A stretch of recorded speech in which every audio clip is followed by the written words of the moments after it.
सड़कों पर सजदा पहरेदार बने चंद्रशेखर आजाद। जब कांप रहे थे तथाकथित मसीहा, तब खाकी से अकेले भिड़ गया शेर। नमाजियों की सुरक्षा में धूप में डटे रहे सांसद चंद्रशेखर आजाद। न बयानों का शोर, न खोखले वादे, दलित मुस्लिम एकता के पक्के इरादे। हक की लड़ाई, सड़क पर गवाही, चंद्रशेखर ने बदली देश की राजनीति।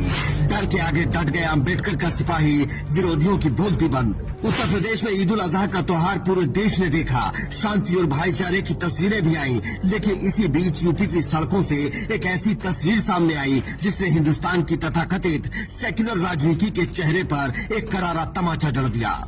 इतिहास गवाह रहेगा कि जब उत्तर प्रदेश की सड़कों पर मुसलमान सजदे में सिर झुकाए अल्लाह की इबादत कर रहा था, तब उनके आगे पहरेदार बनकर अमन का परचम थामे चंद्रशेखर आजाद खड़े थे। चंद्रशेखर आजाद ने तब तक अपनी जगह नहीं छोड़ी जब तक कि आखिरी नमाजी ने अपनी नमाज मुकम्मल नहीं कर ली। उन्होंने न सिर्फ अधिकारियों से लोहा लिया, बल्कि खुद धूप में खड़े होकर नमाजियों की रक्षा की।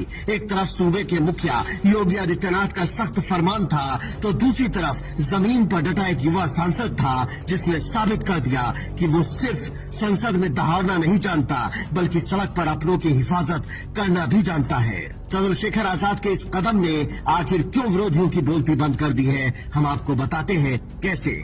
राजनीति में दो तरह के नेता होते हैं। पहले वो जो एयर कंडीशन कमरों में बैठकर ट्वीट करके या चुनावी मंचों से अल्पसंख्यकों के हकों की दुहाई देते हैं, उनका वोट लेते हैं और सत्ता की मलाई चाटते हैं। और दूसरे वो जो किसी कौम के हक के लिए जलती धूप में खाकी के पहरे के बीच खुद ढाल बनकर सड़क पर खड़े हो जाते हैं।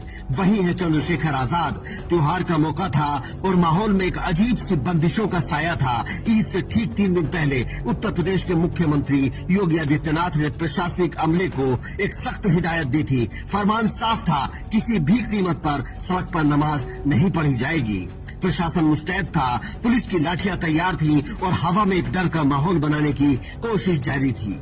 लेकिन कानून की फायदों से इतर जमीन की एक कड़वी हकीकत भी होती है। जब मस्जिदों के अंदर तिल रखने की जगह न बचे, जब चिलचिलाती धूप में आस्था का सैलाब सड़कों पर आ जाए, तो वो नमाजी कहाँ जाएं? क्या अपनी इबादत छोड़ दें या डर कर पीछे हट जाएं? जब कैमरे बंद थे और डर का माहौल हावी था, तब चंद्रशेखर आजाद अधिकारियों के सामने सीना तान कर खड़े हो गए। उन्होंने बिना डरे, बिना हिचकिचाए सीधे प्रशासन की आंखों में आंखें डालकर सवाल पूछा, अगर मस्जिदों में जगह नहीं है तो ये लोग नमाज कहाँ पढ़ेंगे?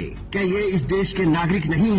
क्या इन्हें अपनी आस्था को पूरा करने का हक नहीं है? ये कोई चुनावी भाषण नहीं था, ये सत्ता की हनक के सामने एक मजलूम कौम की आवाज बनकर खड़ा होना था। चंद्रशेखर आजाद ने साफ